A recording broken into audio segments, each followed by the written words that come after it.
Assalamualaikum warahmatullahi wabarakatuh. Nama saya Alisa Dewanti dari kelas 5A.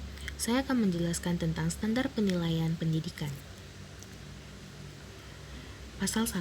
Standar penilaian pendidikan adalah kriteria mengenai lingkup, tujuan, manfaat, prinsip, mekanisme, prosedur, dan instrumen penilaian hasil belajar peserta didik yang digunakan sebagai dasar dalam penilaian hasil belajar peserta didik pada pendidikan dasar dan pendidikan menengah. Penilaian adalah proses pengumpulan dan pengolahan informasi untuk mengukur pencapaian hasil belajar peserta didik. Pembelajaran adalah proses interaksi antar peserta didik dengan pendidik dan sumber belajar pada suatu lingkungannya belajar. Lingkup penilaian. Pasal 2. Penilaian pendidikan pada pendidikan dasar dan pendidikan menengah terdiri atas penilaian hasil belajar oleh pendidik, penilaian hasil belajar oleh satuan pendidikan, dan penilaian hasil belajar oleh pemerintah. Pasal 3. Penilaian hasil belajar peserta didik pada pendidikan dasar dan pendidikan menengah meliputi aspek sikap, pengetahuan, dan keterampilan. Penilaian sikap sebagaimana dimaksud pada ayat 1 huruf A merupakan kegiatan yang dilakukan oleh pendidik untuk memperoleh informasi deskriptif mengenai perilaku peserta didik. Penilaian keterampilan sebagaimana dimaksud pada ayat 1 huruf C merupakan kegiatan yang dilakukan untuk mengukur kemampuan peserta didik menerapkan pengetahuan dalam melakukan tugas tertentu. Penilaian, pengetahuan, dan keterampilan sebagaimana dimaksud pada ayat 3 dan ayat 4 dilakukan oleh pendidik, satuan pendidikan, atau pemerintah. Tujuan penilaian hasil belajar oleh pendidik bertujuan untuk memantau dan mengevaluasi proses. Penilaian hasil belajar oleh satuan pendidik bertujuan untuk menilai pencapaian standar kompetensi lulusan untuk semua mata pelajaran. Penilaian hasil belajar oleh pemerintah bertujuan untuk menilai pencapaian kompetensi lulusan secara nasional pada mata pelajaran tertentu. Prinsip penilaian pasal 5. Prinsip penilaian hasil belajar sahih berarti penilaian didasarkan pada data yang mencerminkan kemampuan yang diukur. Objektif, penilaian didasarkan pada prosedur dan kriteria yang jelas. Adil, penilaian tidak menguntungkan atau merugikan peserta didik karena berkebutuhan khusus serta perbedaan latar belakang, agama, suku, budaya, dan adat istiadat, status sosial, ekonomi, dan gender. Terpadu, penilaian merupakan salah satu komponen yang tak terpisahkan dari kegiatan pembelajaran. Terbuka berarti prosedur penilaian, kriteria penilaian, dan dasar pengambilan keputusan dapat dilakukan oleh pihak berkepentingan. Menyeluruh dan berkesinambungan. Penilaian mencakup semua aspek kompetensi dan menggunakan berbagai teknik penilaian yang sesuai. Sistematis, penilaian dilakukan secara berencana dan bertahap dengan mengikuti langkah-langkah baku. Beracuan kriteria. Penilaian didasarkan pada ukuran pencapaian kompetensi yang ditetapkan. Accountable. Penilaian dapat dipertanggungjawabkan baik dari segi mekanisme, prosedur, teknik maupun hasilnya. Pasal 6. Penilaian hasil belajar oleh pendidik dilakukan dalam bentuk ulangan, pengamatan, penugasan, atau bentuk lain yang diperlukan.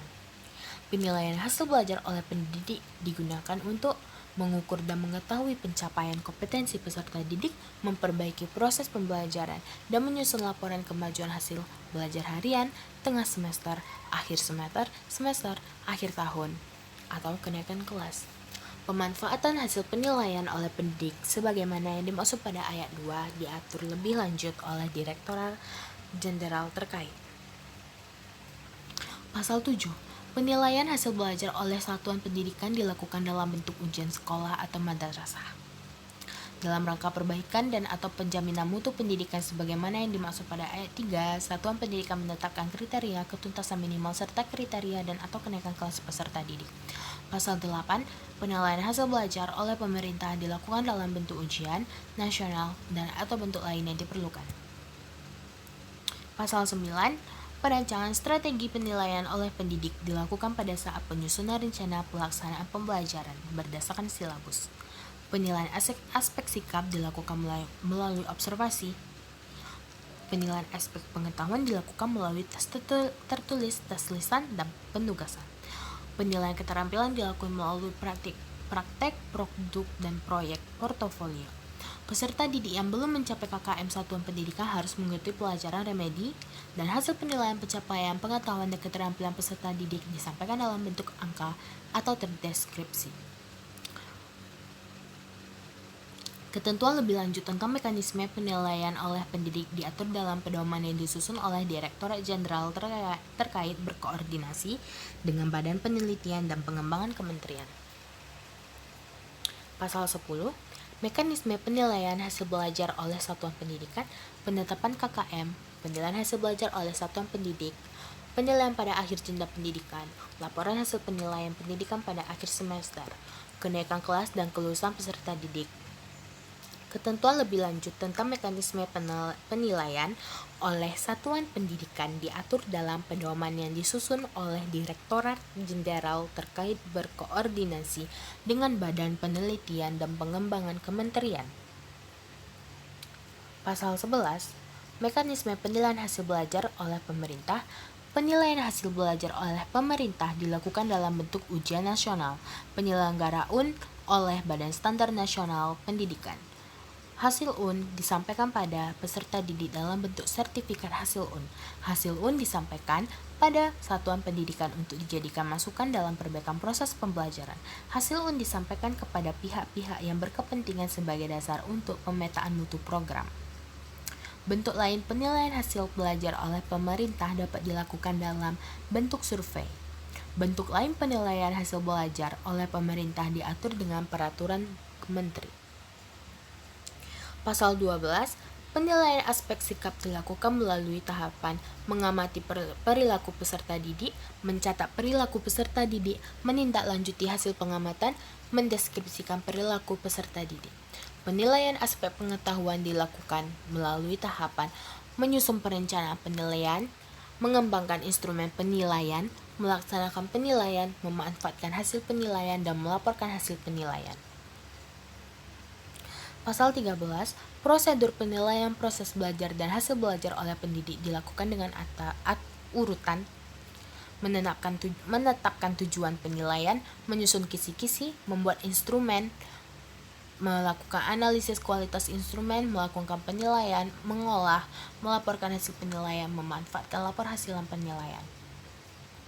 Prosedur penilaian hasil belajar oleh satuan pendidikan dilakukan dengan mengkoordinasikan kegiatan dengan urutan, menetapkan KKM, menyusun kisi-kisi, menyusun instrumen penilaian, melakukan analisis kualitas instrumen, melakukan penilaian, mengolah, menganalisis, dan menginterpretasikan hasil penilaian, melaporkan hasil penilaian, dan memanfaatkan laporan hasil penilaian. Prosedur penilaian hasil belajar oleh pemerintah dilakukan dengan urutan, menyusun kisi-kisi, menyusun instrumen, melakukan analisis, melakukan penilaian, mengolah, menganalisis, melaporkan hasil penilaian, memanfaatkan laporan hasil penilaian. Instrumen penilaian pasal 14. Instrumen penilaian yang digunakan oleh pendidik dalam bentuk penilaian berupa tes. Instrumen penilaian yang digunakan oleh satuan pendidik dalam bentuk penilaian akhir dan ujian sekolah madrasah memenuhi persyaratan substansi. Pasal 15. Dengan berlakunya Peraturan Menteri ini, Peraturan Menteri Pendidikan dan Kebudayaan Nomor 66 Tahun 2013 tentang Standar Penilaian Pendidikan dan Peraturan Menteri Pendidikan dan Kebudayaan Nomor 104 Tahun 2014 tentang penilaian hasil belajar oleh pendidik pada pendidikan dasar dan pendidikan menengah dicabut dan dinyatakan tidak berlaku. Pasal 16, Peraturan Menteri ini mulai berlaku pada tanggal diundangkan agar setiap orang mengetahuinya, memerintahkan pengundangan Peraturan Menteri ini dengan penempatannya dalam Berita Negara Republik Indonesia.